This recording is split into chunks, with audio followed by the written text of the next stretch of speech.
Okay, so welcome everybody to the fourth Abhidhamma retreat.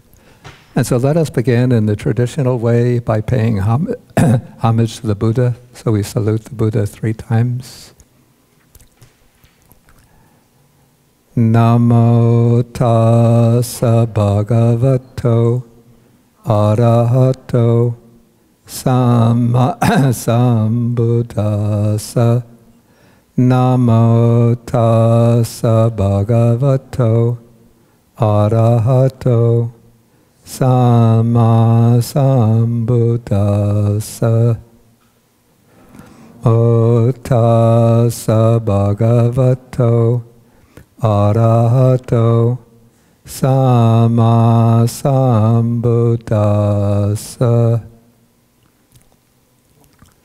Okay, let us begin, because you've been talking and maybe traveling and talking, just for about 2 minutes, just let the mind quiet down.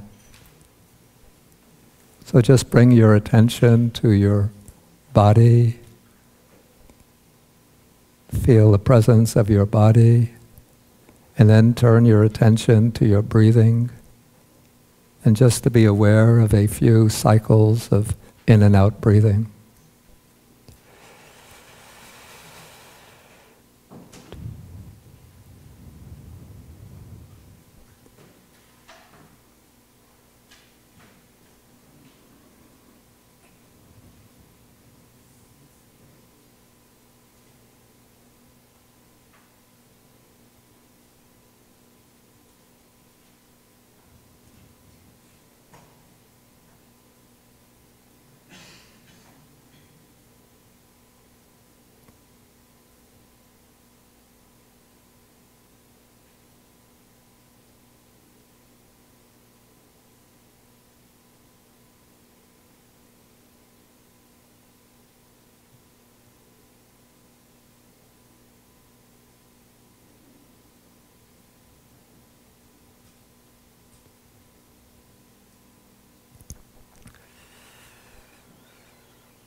Okay.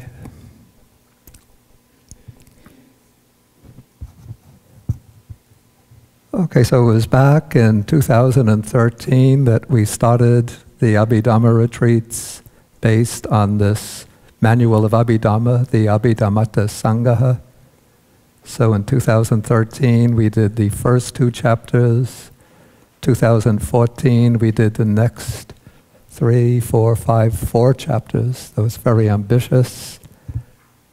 Last year we did chapters 7 and 8, and now we come to the final chapter, that is chapter 9. In a way, this chapter, it's the culmination of the whole Abhidhamma system, since the purpose of the Abhidhamma, it's not to lay down a theoretical framework, but to lay down, you could call it the framework for the practice of meditation, bhavana, mental development, aimed at the attainment of the goal of the Buddha's teaching, which is liberation. And the topic of meditation within the system out of which the Abhidhamma emerges is treated most elaborately in a work called the Visuddhimagga, which is, you call it like the great treatise on Buddhist doctrine and meditation in the Pali or Theravada tradition. And the Visuddhimagga comes to something like 900 pages in English translation. And this little chapter of probably just the Pali alone, maybe maybe about 10 pages, 10 to 12 pages, compresses the entire Visuddhimagga.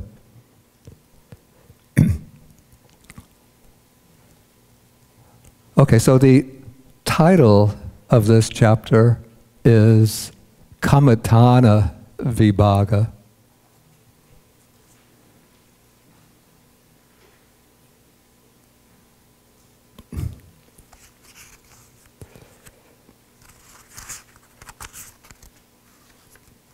But actually it's Kammatthana Sangaha Vibhaga. So Vibhaga is a chapter, the chapter that is a compendium of, I'll use the Pali word Kammatthana. Now the Pali word Kammatthana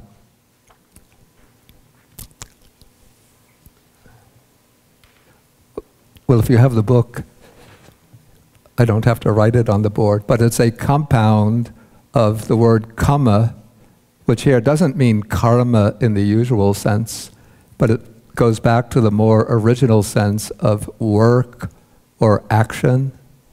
And thana is a place. So kammatthana is the place of action, the place of work. So this is the place of work, the place where one does the work of training, developing the mind. But then kammatthana comes to take on the extended meaning of the subjects of meditation. So the place where one does the work of meditation is the subject of meditation that one is practicing, or the approach to meditation that one has taken. And within all Buddhist traditions, or virtually all Buddhist traditions, the methods of meditation practice are divided into two broad categories, which are called in Pali samatha and vipassanā. Here I'll be getting up to write on the board. Okay, the word samatha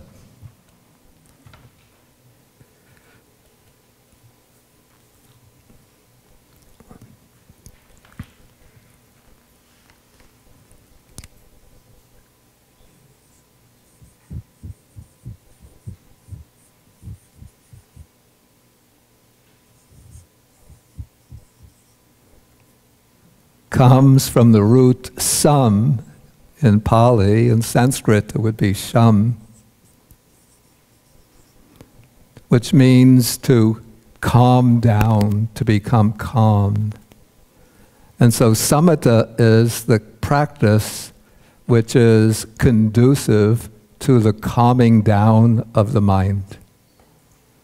And this is not just the ordinary calming down of the mind when you get excited, but this is the stilling of all mental activities. And the practice of samatha is aimed at a state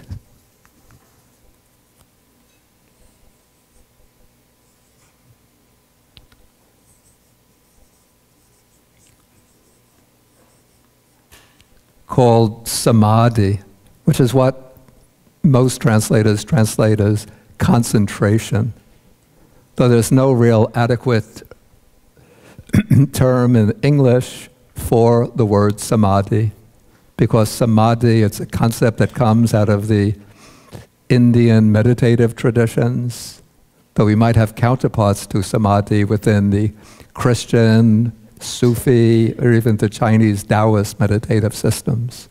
But we're most familiar with the Indian word samadhi, is what we render concentration. I heard somebody suggested that the word samadhi comes from sama, don't write this down, you'll get misled, plus di, saying that sama is tranquility and D is wisdom.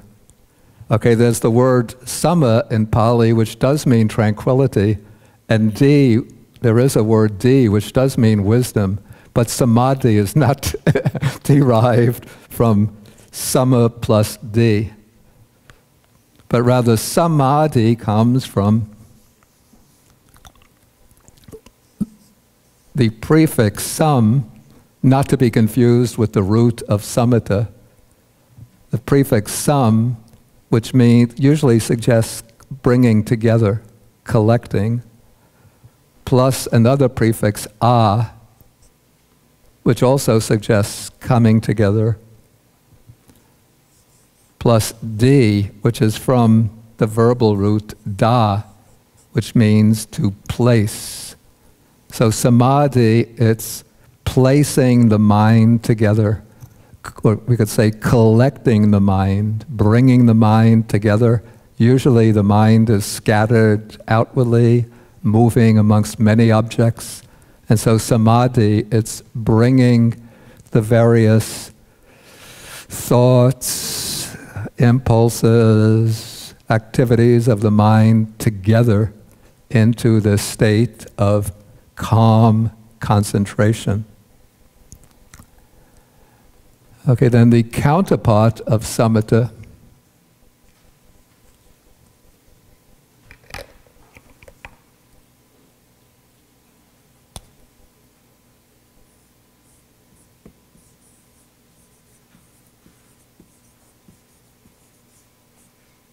is vipassanā. The word vipassanā comes from the base of it. The stem is pasana, which means seeing, and then it has a prefix v. So v plus pasana is what we usually translate as insight. The commentaries explain vipassana as derived from, this might be getting a little complicated, but vivida plus passana, seeing in various ways, seeing in diverse ways. But I don't agree with the commentaries there. I think it comes rather from another word, visesa plus pasana. Visesa means special or excellent. So this is special or excellent seeing, rather than seeing in diverse ways. And then the practice of vipassana is closely associated with another mental function that is a kind of counterpart of samadhi. This is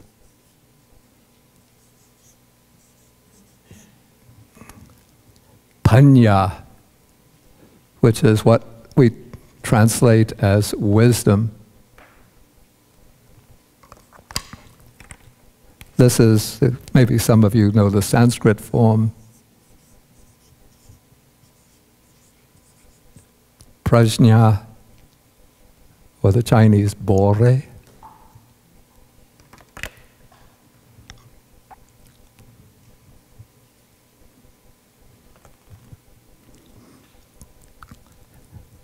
Okay, now what I want to do in this first lecture is to go back to, not to start with the Abhidhamma, but to go back to the more original texts, the discourses of the Buddha from the Nikāyas, the Sutta Pitaka, and to see what the discourses of the Buddha have to say about samatha and vipassana, and to some extent about samadhi and paññā.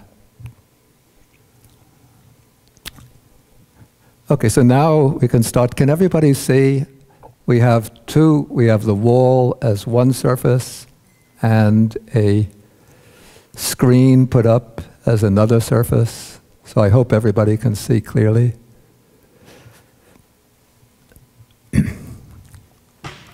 Okay, so I begin with a text which we find repeated very often in the Digha Nikāya, in the account of the Buddha's last days. But the scheme comes again and again in the Nikāyas. This is the threefold scheme where we have as the foundation for the whole practice sila, which is rendered here as virtuous conduct, good conduct, bodily and verbal conduct. And then there's concentration, this is samadhi, and wisdom, panya. And then the relationship between them is shown by the next sentence, where the Buddha says that great is the fruit, great is the gain of concentration when it is based upon virtuous conduct. And great is the fruit, great is the gain of wisdom when it is based upon concentration. So in this particular model of the Buddha's path, we have a kind of three-tier structure where sila, or good conduct, is the basis, the foundation. Then built upon that, one develops samadhi, concentration. And then built upon concentration, one develops wisdom.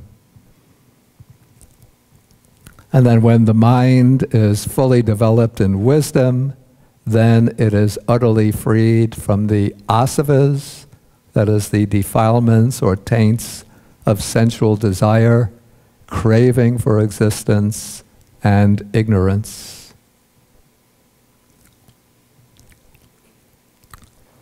Okay, then we have another version of the same threefold structure set out by way of what are called the three trainings.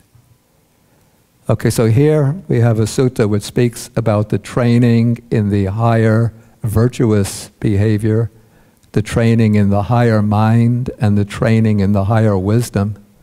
And so here the training, because this is the Buddha speaking to monks, and so he explains the highest virtuous behavior as that the monk is virtuous and he observes the rules of the monastic life. Then the training in the higher mind is explained in terms of the attainment of the four deep stages, or four stages of deep concentration, which are called the four jhanas, which we'll be exploring in greater detail later in this program. And then the training in the higher wisdom is explained as the understanding of the Four Noble Truths: suffering, its origin, its cessation, and the path. Okay, so again, the same threefold structure. As yet, so far, we haven't come across any explicit mention of samatha and vipassanā, serenity and insight, but they're implied. Serenity is implied by the reference to samadhi, or the higher mind, and insight is explained by the reference to wisdom and the training in the higher wisdom. Okay, in this sutta, we have samatha and vipassanā explicitly referred to.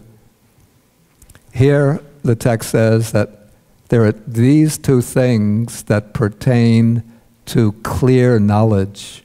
The word that's rendered clear knowledge here is vijja. Okay, so what are these two? Serenity and insight.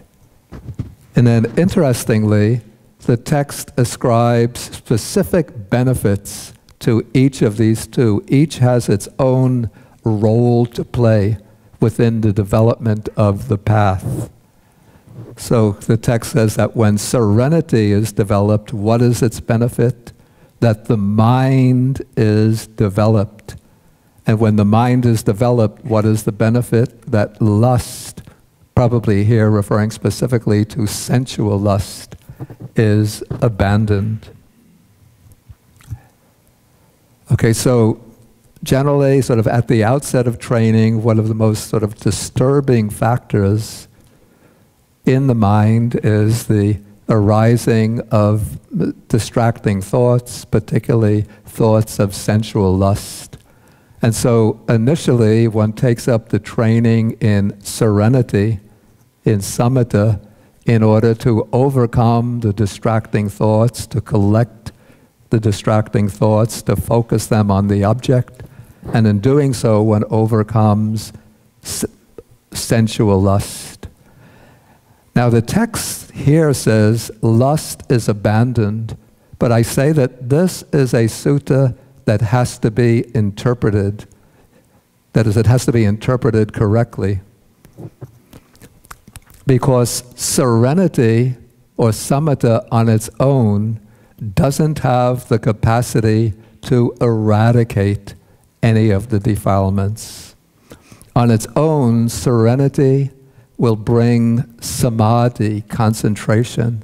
In the state of samadhi, the defilements will be absent, but they are not yet eliminated, eradicated, but rather the defilements have been put into a state of suspension or a state of suppression.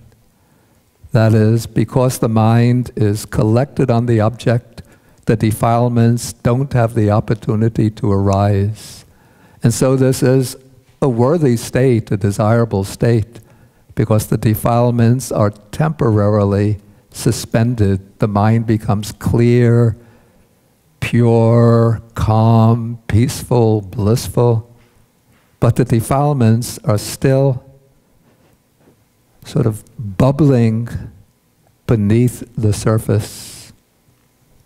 And so for this reason, the training in serenity has to be supplemented and completed by the training in insight. And so the next passage says that when insight is developed, what benefit does one gain? Wisdom is developed. When wisdom is developed, what benefit does one experience? Ignorance is abandoned.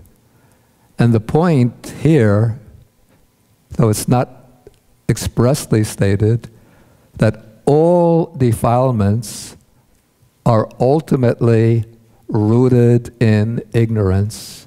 Ignorance is sort of the underlying anchor that holds all of the defilements in place. And so to eradicate all defilements, one needs not only serenity, but one needs insight developed to the point where it can eradicate the defilements. Let's say where one develops insight to the point where wisdom emerges, panya, and it's the panya that eradicates ignorance, which is the underlying foundation of all the defilements. Okay, then the text goes on to say that a mind defiled by lust is not liberated, and wisdom defiled by ignorance is not developed. And then through the fading away of lust, there is liberation of mind. And through the fading away of ignorance, there is liberation by wisdom. Now, liberation of mind can be of various kinds. There's a kind of liberation of mind that is temporary. So that is the liberation of mind that is gained through serenity meditation or samadhi. For example, if one develops mindfulness of breathing to the point where one gains the jhanas, that's a kind of liberation of mind. If one practices the immeasurable minds like loving kindness to the point of absorption, again, there's a liberation, a temporary liberation of mind. Okay, so through serenity, there comes this fading away of lust and the other emotional defilements, which brings a temporary liberation of mind. And then through the work of wisdom, there comes the fading away, the elimination of ignorance, which brings liberation by wisdom, which is the ultimate liberation. But then, in the attainment of arhatship, the fruit of arhatship is often described in the suttas as the taintless liberation of mind, liberation by wisdom. Because in the fruit of arhatship, the previous development of samatha or serenity or samadhi becomes manifest or comes to fruition as ceto vimutti, liberation of mind. And the development of insight, the development of wisdom, comes to fruition in what is called liberation by wisdom.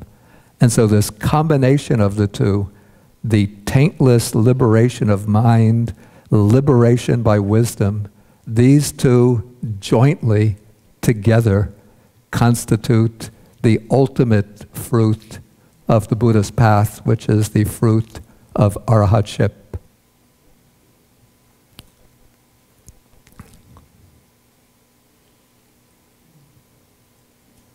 Okay, we move on to the next text. Okay, this is, I just treat very briefly. So this text says that these two things, serenity and insight, are to be developed for the destruction of 17 defilements. So it mentions lust, hatred, delusion, and then some 14 other sort of secondary defilements. Okay, now it gets interesting. Okay, this is a sutta spoken by the Venerable Ananda, who is the Buddha's personal attendant. Okay, here Ananda says that whatever bhikkhu or bhikkhuni, that's whatever monk or nun, has declared the attainment of arhatship in my presence, has done so in one or another of these 4 ways. Okay, so first he says that a bhikkhu, and we could also read here bhikkhuni, develops serenity first and insight afterwards. This is what I call the standard model of the path. One develops serenity or samadhi first, then on the basis of samadhi, one develops vipassanā, insight. Okay, as he is developing serenity first and insight afterwards, the path is generated. Okay, what is the path here? As we're going to see, this is the supramundane or the world transcending path. When we are practicing our serenity meditation, our insight meditation, what we are practicing is called, technically it's called the preliminary path, or the preparatory, the path of preparation. But it's when these two come together with a certain degree of strength, then the world transcending path arises. And it's when that world transcending path arises, then one's progress is irreversible. One can never fall away, because now the path has taken, it's sent down roots within one's own being, so that the path will just naturally on its own will evolve until it culminates in the final goal.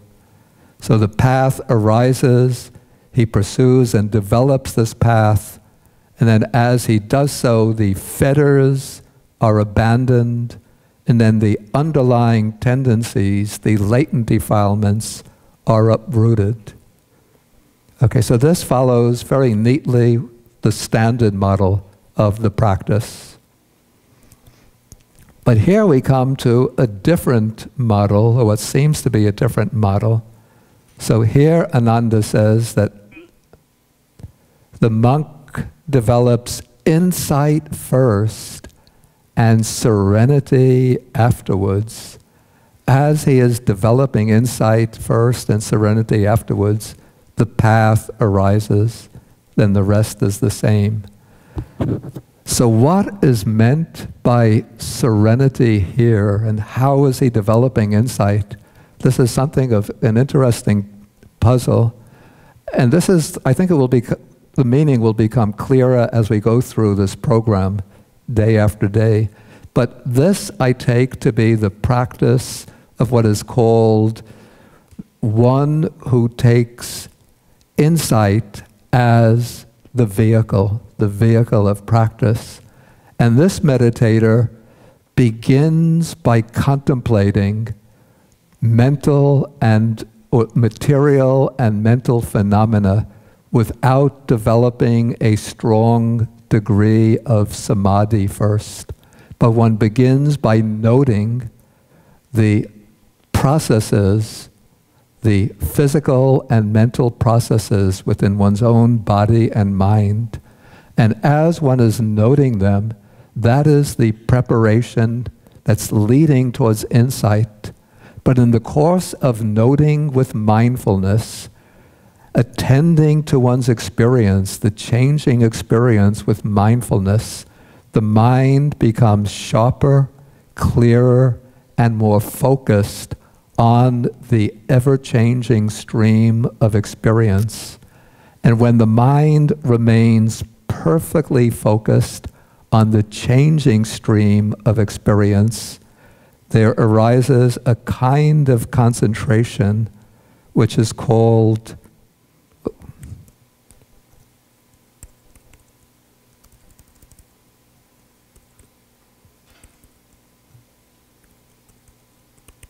Khanika Samadhi, which is translated momentary concentration, which doesn't mean that the mind is concentrated only one moment, then it becomes distracted again, but rather that the mind is focused on each moment of experience, though the experience itself, the content of experience, is ever changing, always changing.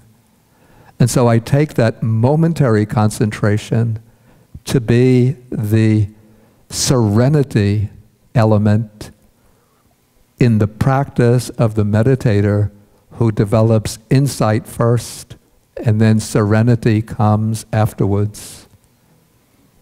And in this, here I have a chance to give a plug for a very monumental work that was just published a couple of months ago. I'm not joking. This is called The Manual of Insight by Mahasi Sayadaw. Mahasi Sayadaw is like the modern father, you could say, of the insight meditation movement. And this is like his magnum opus, which was written in Burmese in the late 1940s. And just recently, it was in process of translation for years and years. And just recently, it came out from Wisdom Publications. And it's a magnificent work of about 600 pages in which he explains in detail the whole practice of insight meditation in the mode of practice of the dry insight meditator. It's like a modern Visuddhimagga, but without the overlay of heavy scholastic elaboration that one finds in the Visuddhimagga.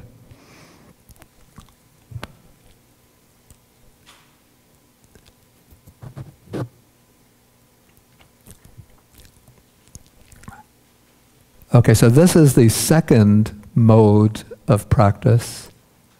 Then we come to third mode. This is said that the bhikkhu develops serenity and insight in conjunction. As he is developing serenity and insight in conjunction, the path is generated. Then he pursues the path and so on. The fetters are abandoned. The underlying tendencies, the latent tendencies, are uprooted. Okay, there's some difference of opinion about what is meant by developing serenity and insight in conjunction.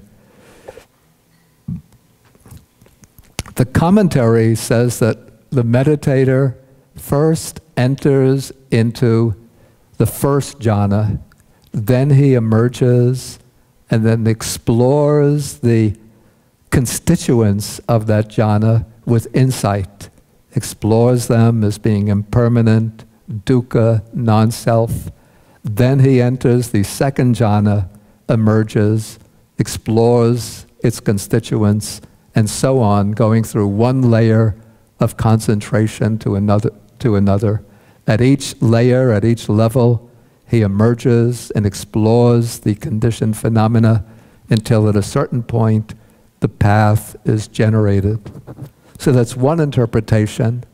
Another possible interpretation, since the word here, in conjunction, yuganada, means literally yoked together. In this interpretation, one doesn't enter into jhana, then emerge and practice insight based on the jhana, but rather within the jhana itself, one is able to sort of reflectively examine the phenomena, the constituents, and see them with insight. There are several suttas that I found that seem to support that interpretation, but also I have to express my puzzlement over it. Because, okay, in the first jhana, I could see possible, because there's still vitaka and vichara, thought and examination. But when you get, say, into the fourth jhana, where there's no thought activity at all, how can one be seeing things with insight? How can one be observing as impermanent dukkha, anatta? I just don't see how it can be done. Anyway, we're not going to settle this dispute tonight. Okay, now the fourth is the very interesting case, and it seems to allow for what I would call, there's something like a principle, I don't have a background in physics, but something like a principle of indeterminacy in physics. So this seems to be the counterpart to that in the sphere realm of meditation. So it's said that the monk's mind is seized by restlessness about the Dhamma, but there comes an occasion when his mind becomes internally steady, composed, unified, and concentrated. Then the path is generated, and then he pursues that path, develops it, and then all of the rest takes place. Okay, here, can you see the smaller type, all right, at a distance? Okay, the commentary explains that in this case that the mind is seized by what are called the 10 corruptions of insight, which we'll come to on Sunday. And then somehow he overcomes those 10 corruptions of insight and goes on to make progress. But nothing in this short text suggests that the 10 corruptions of insight are involved. So the way I would understand this to be referring to a person who has been reflecting deeply on the Dhamma with a keen sense of urgency, keen and very strongly resolved upon realizing the goal. But his determination, his sense of urgency, his deep reflection, all of those are obstructing the progress. And then at a certain point, he's able to put away all of that and still the mind, and then the realizations unfold. And this seems to correspond, there are certain texts which maybe it can be taken to illustrate this. One is the case, it's mentioned in the Udana, of an ascetic, a non-Buddhist ascetic named Bahia, who traveled, according to the text, he was living in an area that corresponds to present-day Mumbai. When he heard about the Buddha, he traveled all the ways to Savatthi, that's like about half of the width of India, to meet the Buddha.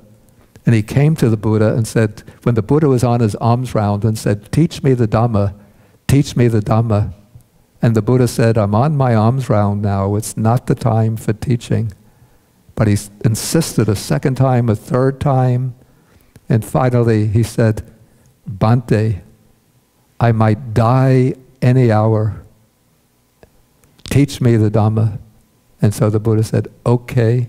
Then the Buddha said, just a brief saying, he said, in the seen there should be only what is seen, in the heard only what is heard, in the sensed only what is sensed, in what is thought only what is thought.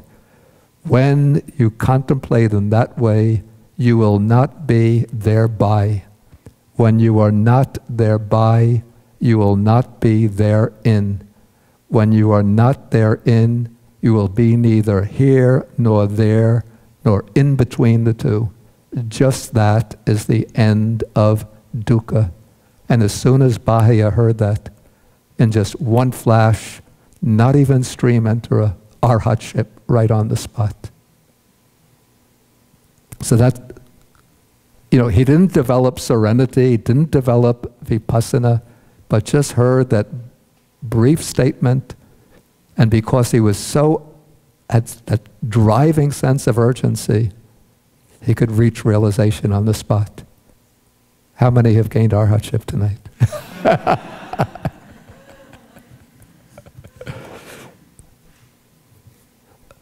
Another case that seems to illustrate this, it comes in the Therigatha. There is a nun, the bhikkhuni, her name is Siha. She says that for 7 years she had been a nun, practicing very diligently, but she said she had never known peace of mind. And then she thought, it's useless to continue, but it's a disgrace for me to give up the monastic life and go back to my family. So what's the only option? Take the rope and go into the woods. And so she ties one end of the rope to the tree, to the branch, climbs up, puts the other, makes the loop in the rope, puts the loop around her neck, and then she reaches arhatship.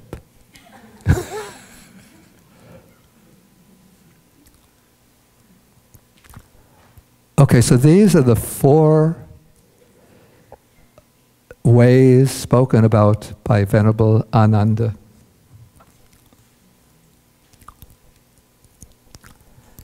Okay, now we come to another sutta. In this sutta, the Buddha says that there are 4 kinds of persons found in the world. So what is the 4?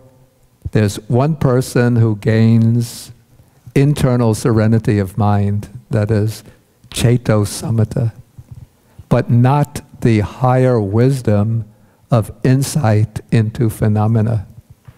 Another person gains the higher wisdom of insight into phenomena, but not serenity of mind.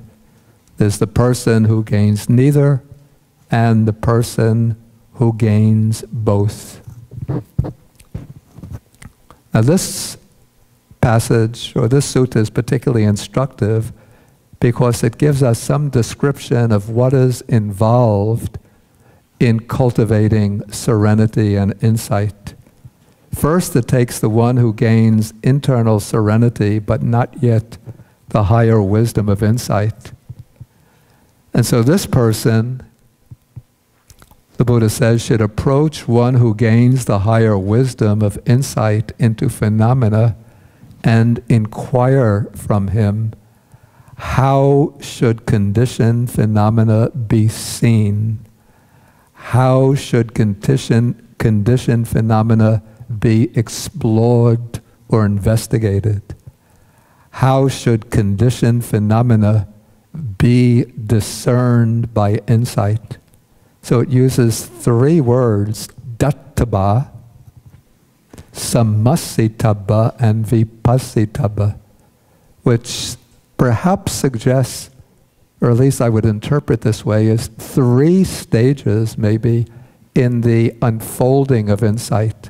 So first one has to know how to look at phenomena, how to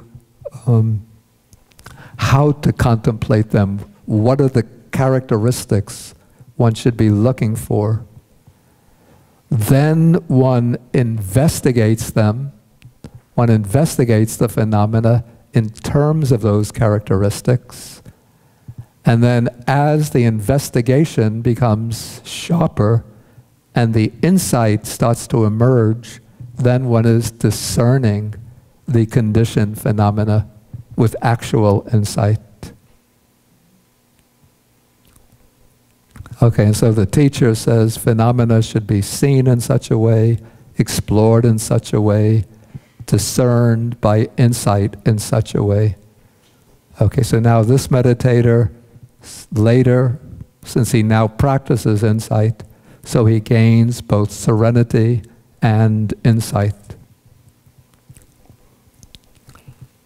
Okay, then we have the person who gains the higher wisdom of insight into phenomena, but not internal serenity of mind.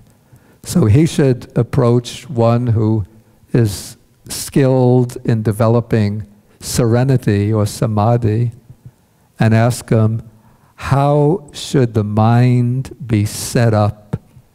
How should the mind be composed? How should the mind be unified? How should the mind be concentrated? Again, even though the commentary doesn't differentiate these terms, but one might see this, the four terms as representing stages in the development of serenity or samadhi. And in fact, I'm going to bring up a sutta a little while, which seems to illustrate the deepening stages of samadhi. Okay, then the teacher explains, this is how the mind should be set up, this is how the mind should be composed, how it should be unified, how it should be concentrated, and then the monk practices as instructed and gains both insight and serenity. Then one who gains neither should approach teachers who could instruct him in both, and one who has both serenity and insight, basing himself on these qualities, should make a further effort for the destruction of the asavas, the taints. Okay, now I come to a sutta which seems to illustrate the stages in developing serenity or samadhi, and which might be taken to illustrate these,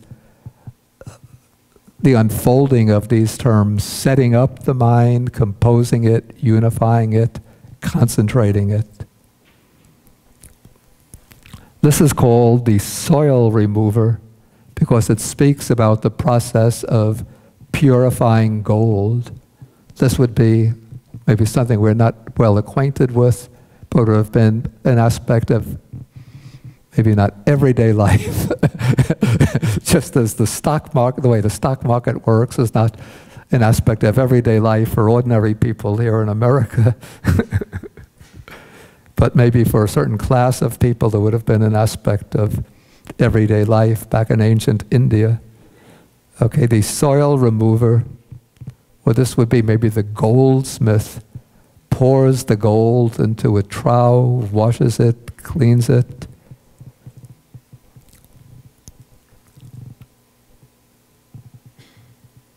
Okay, so I think he's removing first the coarse defilements in the gold. Then there still remain the middle-sized defilements. He removes that. Then there's the fine grit and coarse sand. And then the soil remover washes it and removes even the fine grit and the coarse sand. But even when that is removed, there still remain subtle defilements in the gold, like very fine sand and dust, black dust. But the soil remover washes and cleans the gold again, and when that has been removed, only grains of pure gold remain, and then the goldsmith pours the gold into a melting pot, fans it and smelts it. But even when that has been done, the gold is not yet settled, and the dross has not yet been entirely removed. And so the gold is not yet fit for work, but then the goldsmith smelts the gold and then refines it still again until the dross is entirely removed, and then the gold becomes malleable, wieldy, and luminous, pliant, and properly fit for work. And then the goldsmith can make whatever object he wants from it, a bracelet, earrings, necklace, or a garland. Okay, so this is the simile to illustrate the process of cultivating the higher mind. This is the higher mind of serenity or samadhi. Okay, so again, the text is referring to the monk, the bhikkhu. So first there are these gross defilements, which would be bodily, the text says bodily, verbal, and mental misconduct. But I would think when the monk is meditating, he's not engaging in bodily and verbal misconduct, but rather there are the impressions or the residual impulses of that misconduct that has to be cleared away. Okay, so the earnest monk abandons, dispels, terminates, obliterates those impressions of the misconduct, bodily, verbal, and mental misconduct. Okay, but the next stage, there still remain middling defilements. These will be the three types of unwholesome thoughts: sensual thoughts, thoughts of ill will, and thoughts of harming, aggressive thoughts.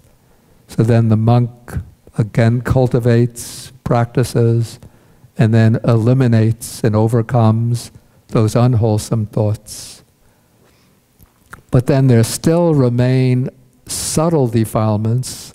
These are thoughts about his relatives, thoughts about his country, thoughts about his reputation.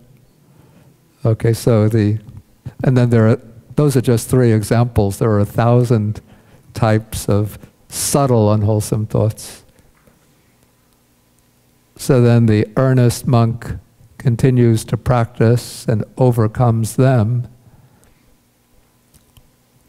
And then there remain thoughts connected with the Dhamma. And so for this reason, it said that concentration is not yet peaceful and sublime. It's not gained by full tranquilization. It's not attained to unification, but it's reined in and checked by forcefully suppressing the defilements. Maybe we don't have to think of it as really forcefully, but a subtle kind of exertion is being exercised to keep the defilements away. Okay, but then the Buddha says there comes a time, probably through continued effort, when the mind becomes internally steady, composed, unified, and concentrated. Then that concentration is peaceful and sublime, gained by full tranquilization, and attained to unification. It's not reined in and checked by forcefully suppressing the defilements. Okay, and then that stage of samadhi, that can be used as a basis for realizing any kind of state that can be realized towards which he might incline his mind. And actually, I think the stage of samadhi that's being referred to here is the fourth jhana, because the text goes on to speak about how the monk develops these supernormal powers based on that on that stage of samadhi.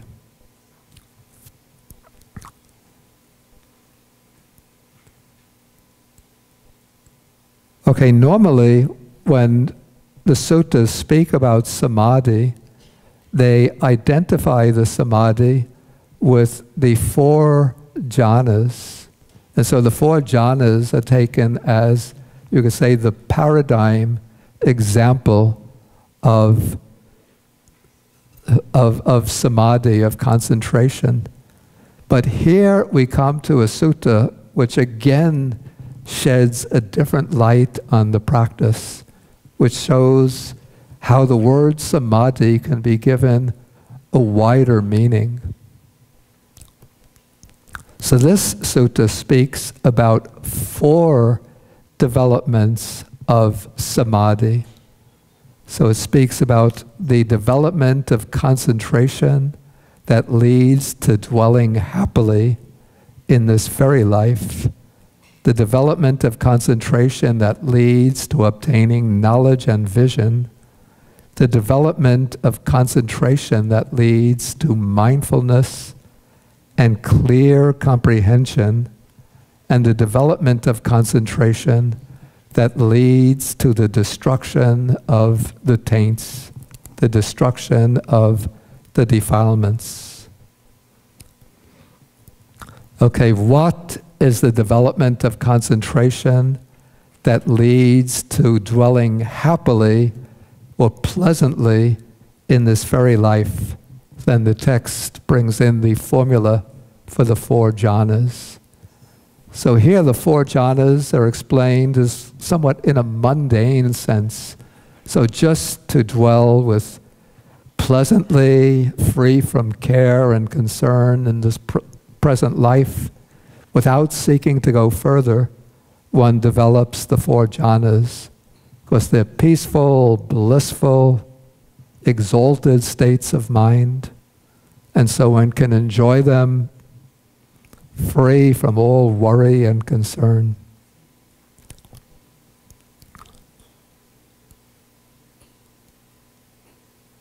Okay, the second kind of development of concentration, it said, leads to obtaining knowledge and vision.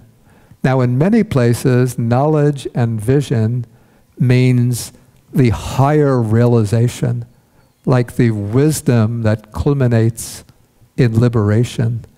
But here we know from the context and from the commentary that knowledge and vision is referring to what is called the divine eye. This is a special kind of psychic vision through which one could see beings in other realms of existence. One could see how beings pass away and take rebirth in accordance with their karma. And the means for developing this divine eye is the perception of light, that is, using a light, a mentally visualized light, as the object of concentration.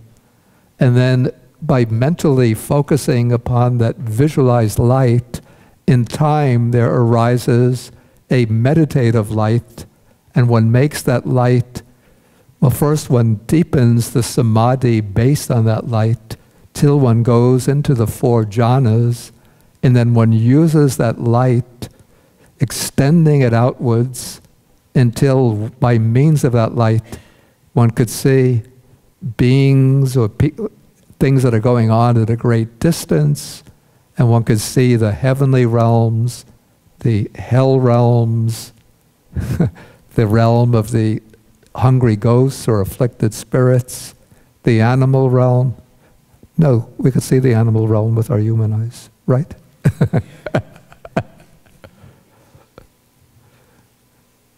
Don't be angry at me, Fido.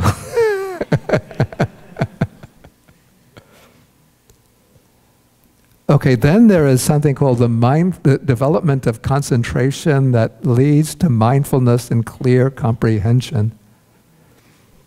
So it said here the monk knows feelings as they arise, as they remain present, as they disappear.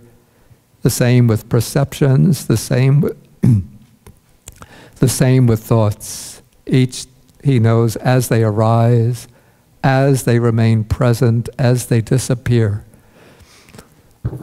I'm a little puzzled why this is separated off as a separate type of concentration, because it seems that this type of concentration could be subsumed under the next one, because it seems to be a kind of concentration that is focusing upon the impermanence of things, arising, standing, passing away. But here we find a development of concentration that leads to the destruction of the taints, of the asavas, the defilements. And so this would be the supreme development of concentration within the Buddha's system of practice. And what is this system, or what is this method of concentration? Here the monk dwells contemplating arising and vanishing in the 5 aggregates, subject to clinging.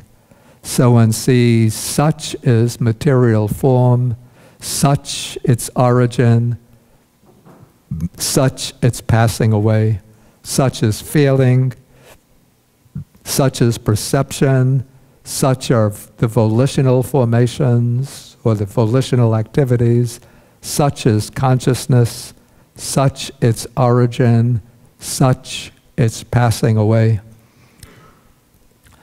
Okay, so again, it seems to me that this will be the concentration of, it could be one who attains the jhanas and then emerges from the jhanas and uses the collected mind, the concentrated mind, that's now in a kind of semi-absorbed state, not in the full absorption of the jhana, but a state of half absorption where thought can function, but observation is possible, observation of distinct processes. So he uses that concentration, that collected mind, to observe the arising and passing of the 5 aggregates.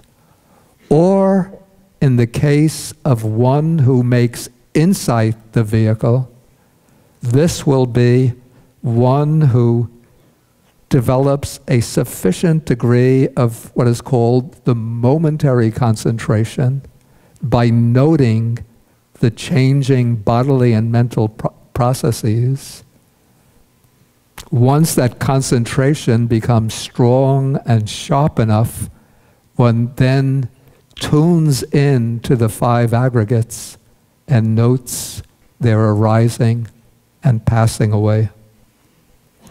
We're going to see these different approaches in much greater detail as we go along, particularly on Sunday, when we come to the development of the insight knowledges.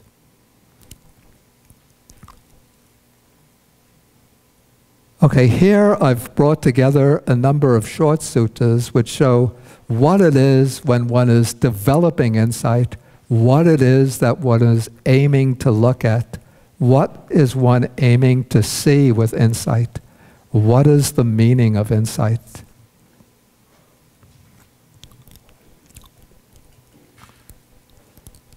And so here one sutta explains, one sees form is impermanent, feeling, perception, the volitional formations, consciousness is impermanent.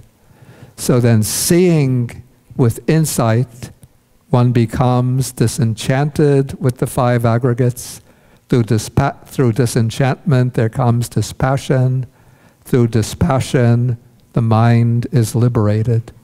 So one mode of contemplation is impermanence. Another sutta shows the development of insight as seeing the 5 aggregates as marked by dukkha, the unsatisfactory or suffering nature of the 5 aggregates. And the third sutta shows that insight contemplation focuses on the five aggregates as being anatta, non-self, not a self. So these suttas show that each of the three characteristics apparently can be taken separately as a means for developing insight.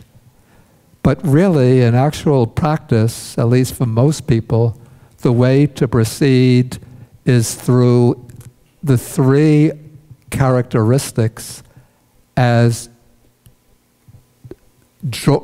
linked together in a sequence. So here we have form is impermanent, then one sees what is impermanent is dukkha, unsatisfactory, incapable of bringing full satisfaction.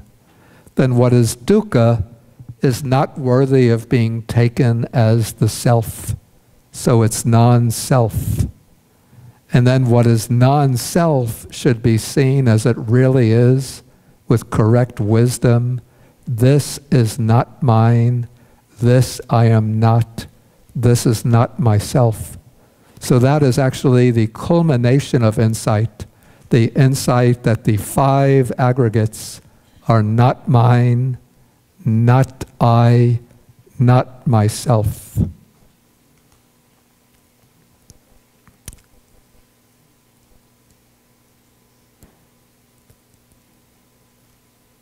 Okay, here we have a sutta which shows insight. Is this getting too heavy? I don't know if I'm wearing out minds.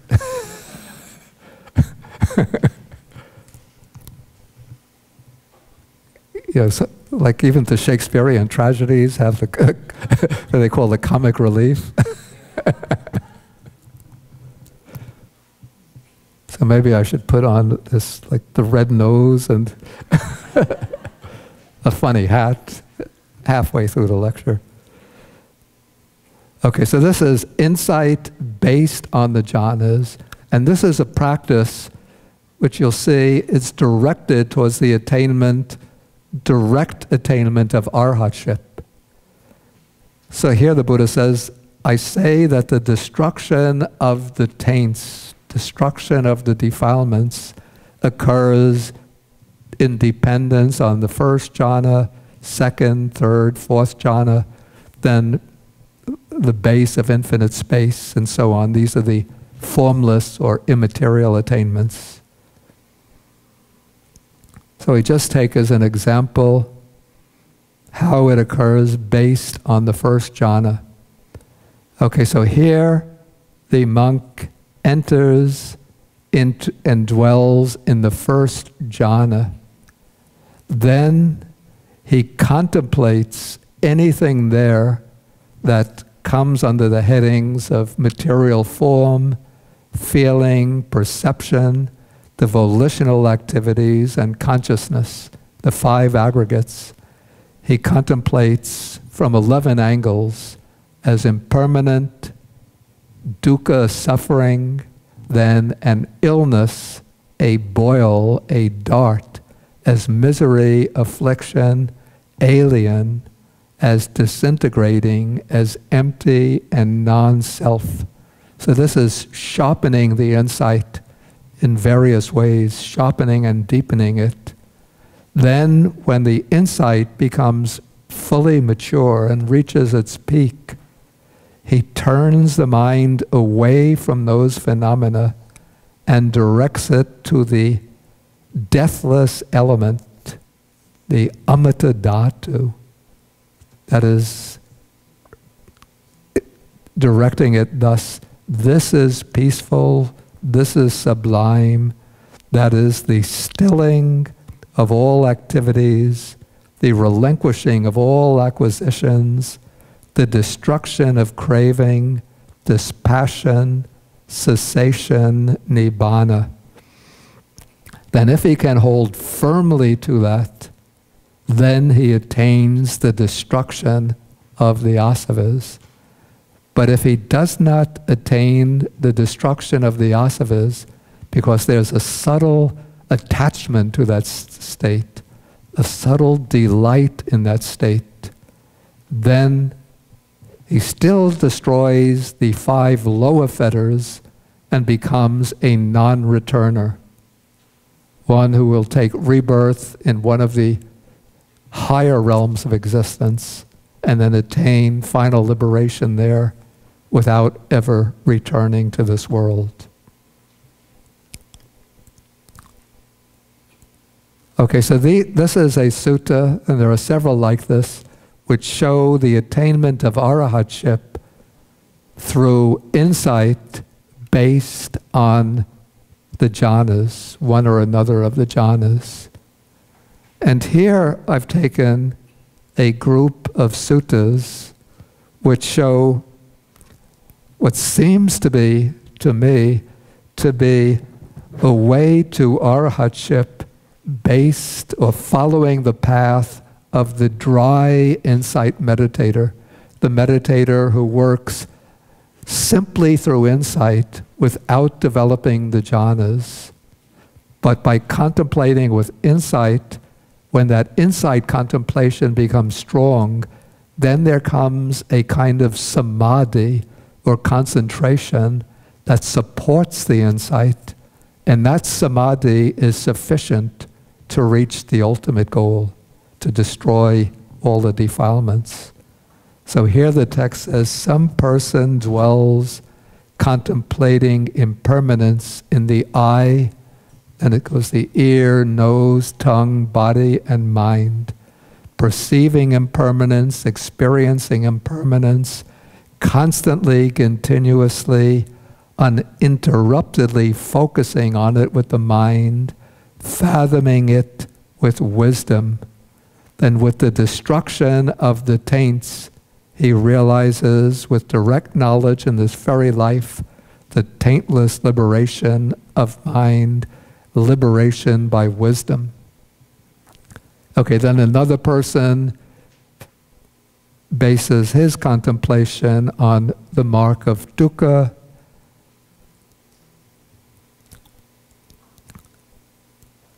Another dwells contemplating non-self in the 6 sense bases. Another contemplates the 6 sense bases as undergoing, moment by moment, undergoing destruction. Another contemplates the 6 sense bases as vanishing, moment by moment. Another, the 6 senses fading away or disappearing moment by moment. Another undergoing cessation. And then another contemplates relinquishment, relinquishing attachment to the eye, ear, nose, tongue, body, and mind, fathoming it with wisdom. And then through the destruction of the taints, he realizes in this very life the taintless liberation of mind, liberation by wisdom. Okay, then finally I have how insight is practiced in the Satipatthana Sutta. And this should actually already be familiar from what we've covered above, but I just thought I should bring in the Satipatthana Sutta. So this comes in the 4th foundation of mindfulness, that is the contemplation of dhammas, contemplation of phenomena. So here it says, the monk dwells contemplating phenomena as phenomena in terms of the 5 aggregates. How the monk understands such is material form, such its origin, such is disappearance. The same for feeling, mental formations, feeling, perception, mental formations, consciousness, such their origin, such its disappearance. So this is insight contemplation based on the 5 aggregates. And then the other section is insight contemplation based on the 6 sense bases. So he dwells contemplating the 6 internal and external sense bases, So he understands the I, understands forms. So what does it mean to understand the I and forms? To see them as arising and passing away, to see them as impermanent, dukkha, non-self. And he understands the fetter that arises dependent on both, how the fetter arises, how the fetter is abandoned, and how the fetter is eliminated so that it doesn't arise in the future. Okay, so that covers the basic talk today, and I'd like to leave some time for questions. So now anybody is welcome to ask questions, but if you remember, maybe you don't remember since it goes back a year ago, when you want to ask questions, there are 4 rules in asking the questions. First rule, the question has to be pertinent to the subject matter. Don't ask, Bhante, how do you compare Buddhist insight with quantum physics? I don't know anything about quantum physics, so don't ask that. So the question has to be related to the subject matter. Second, the question has to be concise and clear.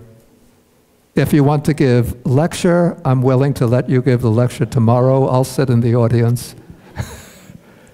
But this is a question period. Keep the question short, clear, concise. Third rule, you have to stand up when you ask the question. Don't be shy, stand up. The fourth rule, you have to speak into the microphone, but not holding it too close, but hold it close enough so that your voice will carry. Okay, we're open to questions.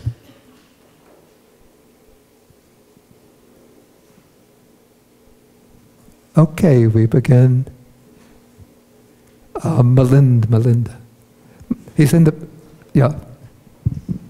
Thank you, Bhanteji.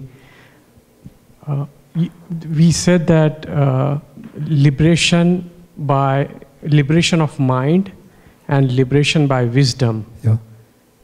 And we can attain one and other, and there are different orders of attaining it. So there is no link in between those? Excuse me? So there is no link between liberation by wisdom and liberation of mind? Oh no, that's not what I intended to say at all. What I should say is that it's possible by practicing samatha meditation to achieve liberation of mind without achieving liberation by wisdom. Because before the time of the Buddha, there were yogis who practiced the jhanas and the formless meditations, and they achieved, very high states of samadhi, and those were states of liberation of mind. But they were the point that I made is that those were temporary liberation of mind. Similarly, if one practices the Brahma Viharas, the sublime states, one develops boundless loving kindness, there's a temporary liberation of mind. So that is a liberation of mind disconnected from liberation of wisdom. But in Buddhism, one uses the liberation of mind gained through the jhanas or the Brahma Viharas as a basis for developing wisdom. And then when the wisdom matures, then the two come together, they culminate in this joint liberation of mind, liberation by wisdom, and that is the ultimate goal. Thanks.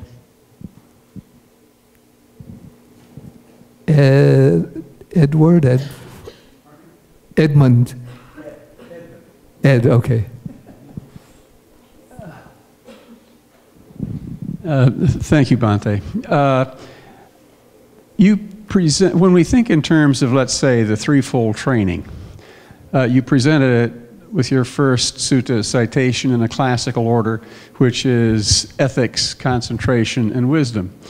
But if I read through most of the suttas that deal with the Noble Eightfold Path, for example, they go with wisdom, intention, and so forth. So my question comes then, in order to initiate the threefold training, you must have an intention. That must come from an understanding. So how does understanding relate to the sequence of training? Yeah, I think the map of the threefold training presupposes that one already has the, call it the preliminary right view, or the conceptual right view, and that one has the right intention. You know, so that is sort of, those two, we could say, are the prerequisites for entering on the threefold training. So they're not mentioned within the structure, they're not explicitly mentioned within the structure of the threefold training, because they're already sort of assumed as the prerequisites.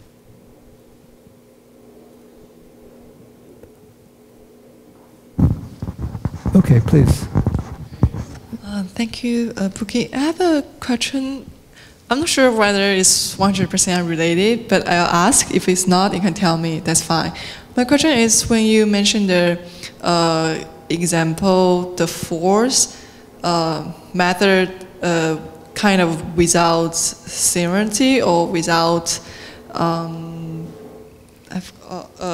mean, just give an example. Someone walked very far to see Buddha and want to get the Dharma, and then he got arahantship.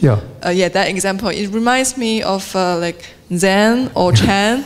Like I'm just wondering whether the Kongan meditation way is that similar to that? Let's go. Guang Shen Xie.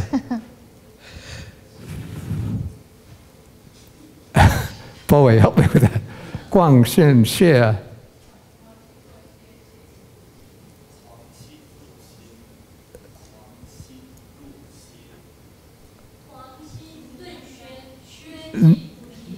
Okay. Guang Shen Lu Xie. Xie Qi Po Di. Okay. Okay, translated. The mad mind suddenly stops. Its stopping is enlightenment. So it seems that that kind of approach that's taken in Chan Buddhism or Zen Buddhism is almost modeled on that fourth approach that's mentioned here.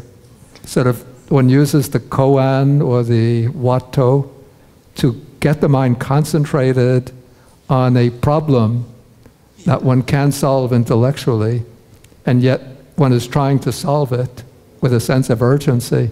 Then one reaches a certain point where the faculty are all mature, then there comes a sort of breaking through that doubt, and then that is poti, the awakening. So that is different from arahantship, because someone get enlightened, he can come back. Yeah, I don't think one should superimpose one map of the path on another. So I don't say that they're the same, but I say that there's a parallelism between the two. I see. Thank you. But normally within the Pali or Theravada tradition, we don't try to make the mind get restless and disturbed, but try to develop calm and insight. But for some people, it just happens that that sense of urgency and restlessness leads to the breakthrough.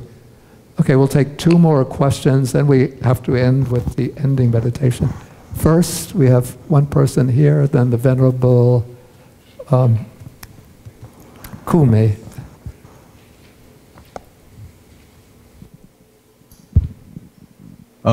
Is it possible to be complete? You're breaking one of the four rules. Sure. Huh? Stand up, yeah. Oh, yeah. Is it possible to be completely certain that you've attained a jhana or access, and does it matter if you know what level jhana you have attained? It's very easy to be mistaken, to think that one has attained what one hasn't attained. Mm-hmm. So that's why one has to continue repeatedly practice, and if one wants, to ascertainment, then one should seek out somebody who is a true, accomplished master who could tell one whether one has really attained or not. And also, I have to say that there are different interpretations of what jhana involves. So there's the light interpretation and the heavy interpretation. So in the light interpretation, they'll say, this person has reached jhana, that person has reached jhana, this one has reached jhana.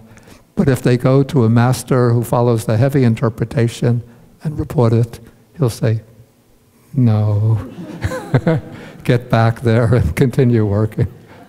And is it necessary to know what level you have to like keep progressing at a... My view is that it's not necessary to know. But one continues practicing, whether in serenity or insight, till one reaches the destruction of greed, hatred, and delusion. Okay, Venerable Kume.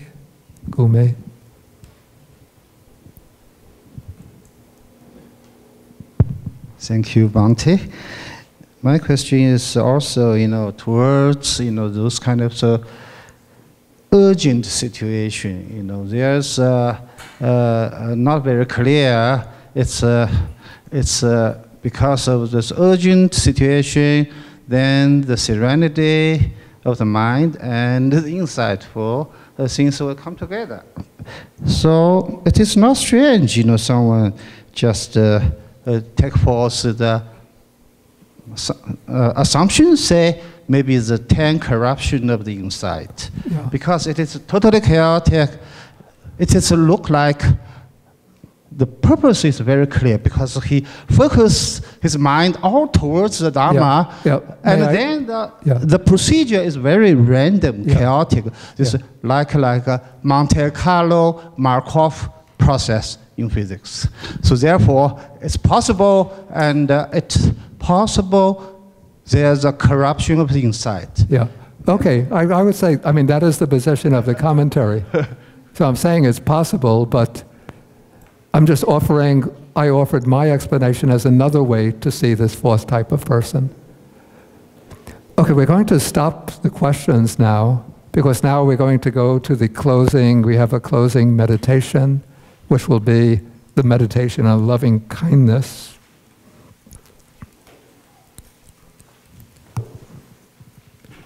And the sharing of the merits. And what I want to do in the course of this little retreat, on certain periods during the day when we have the meditation session, rather than just us doing what you might call the familiar meditation of mindfulness of breathing, rising and falling, observing sensations, but I'm going to do guided meditations among some of the less familiar meditation objects, or meditation subjects. This will be the recollection of the Buddha, the 32 parts of the body, and the meditation on death. Don't be afraid of the meditation on death. I did a series of 5 all-day meditations here. Recollection of the Buddha, moderate crowd turned out. Meditation on loving kindness, moderate group turned out. Meditation on the parts of the body, moderate group turned out. Meditation on death, the hall was filled.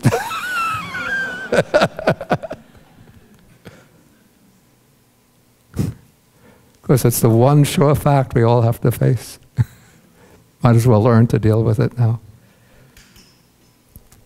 Okay, so now we shift over to the other section.